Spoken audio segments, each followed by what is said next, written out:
P-U-S-H. Your hypocrisy is so vast. So, the president, behaving a little bit more than usual, like we would all interrupt him while he was watching his favorite cartoons, stepped before the press conference microphone, and after sidestepping most of the substantive issues like the Israeli raid on Syria, in condescending and infuriating fashion, produced a big political finish that indicates certainly that if it wasn't already, the annual Republican witch hunting season is underway. I thought the ad was disgusting. I felt like the ad was an attack not only on General Petraeus, but on the U.S. in general. And I was so disappointed that not more leaders in the Democrat Party spoke out strongly against that kind of ad.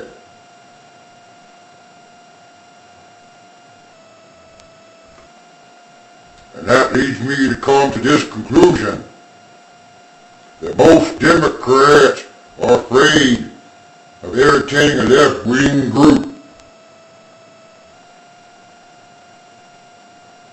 like MoveOn.org are more afraid of irritating them than they are of irritating the United States. That was a sorry deal. First off, it's Democratic Party. B-U-S-H. You keep pretending you're not a politician. So stop using words your party made up. Show a little respect.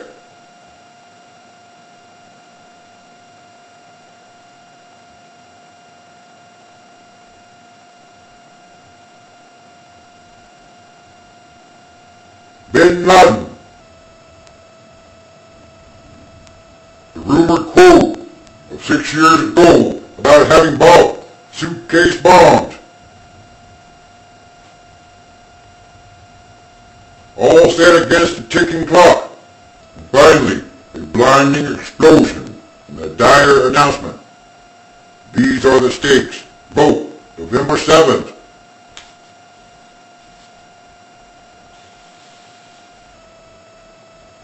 P-U-S-H.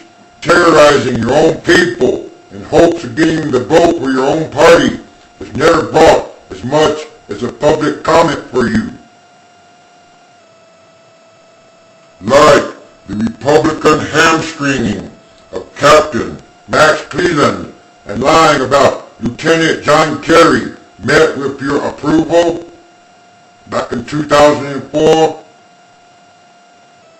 but a shot at General Petraeus, about whom you conveniently ignore it. Was it you who reduced him from 4-star hero to a political hack? Does that merit this juvenile blast at the Democrats on national television? Your hypocrisy is so vast that if we could somehow use it to fill the ranks in Iraq, you could realize your dream and keep us fighting there for a very long time. The line between the military and the civilian government is not to be crossed.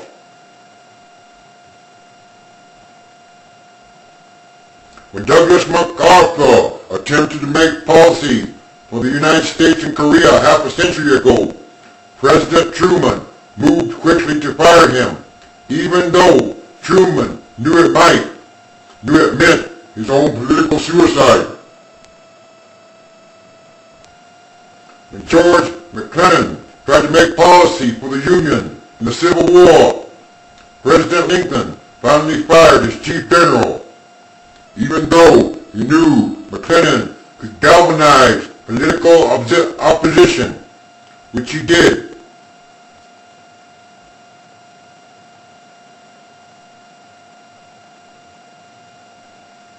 The list is not endless, but it is instructive. Air Force General LeMay, who broke with Kennedy over the Cuban Missile Crisis and was retired. Army General Edwin Anderson Walker, who started passing out John Birch Society leaflets to his soldiers.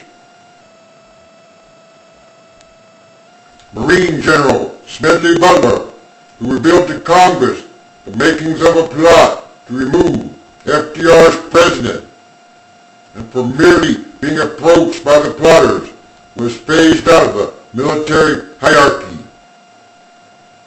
These careers were ended because the line between the military and the civilian is not to be crossed.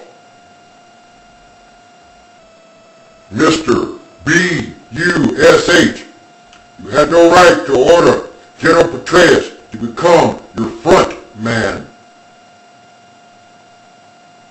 your spokesman, and he obviously should have refused that order and resigned rather than ruin his military career.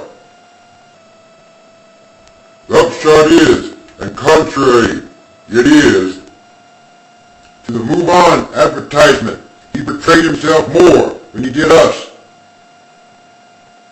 But there's been in his actions a sort of reflexive courage, some twisted vision of duty at a time of crisis.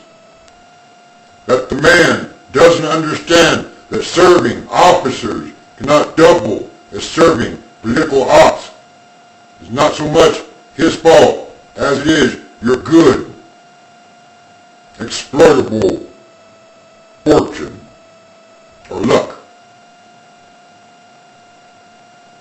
But, Mr. B.U.S.H., you have hidden behind the general's skirts. Today, you have hidden behind the skirts of a planted last question at a news conference to indicate once again that your presidency has been about the tilted playing field. No rules for you, but rules for everybody else. And about no rules for your party in terms of character assassination and changing the fabric of our nation. And no right for your opponents or critics to as much as respond. Turning the presidency into a dictatorship. That is not only un-American, but it is very dictatorial.